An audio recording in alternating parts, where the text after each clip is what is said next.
Hello guys, pag-usapan lang natin si Alden Richard. Uling-uli kasi siya guys ng mga netizens na hawak niya sa balikat umano si Catherine Bernardo. Kitang-kita naman natin kasi guys na huling-uli siya ng mga netizens. Siyempre guys, kinikilig nga naman kasi ang mga Katden fans at mga sumusuporta sa Katden.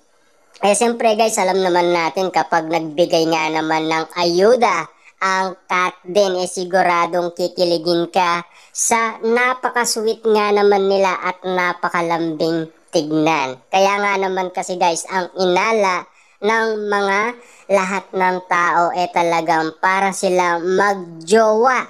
Pero hindi pa umano sila umaamin. Pero nauuli na sila guys ng mga media, mga netizens, mga celebrity.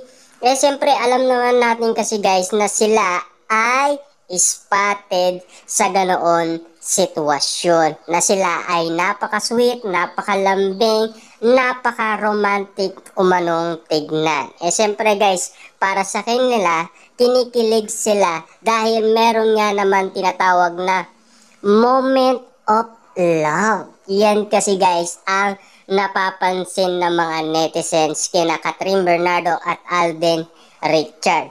Moment na moment kasi guys sa mga netizens ang kiligan ni Catherine Bernardo at Alden Richard. Kaya nga naman guys masyado nga naman kasi nilang tinitignan ang kanilang pagmamahalan. At ayon naman kasi guys sa media, meron nga naman kasi guys na develop na pagmamahal.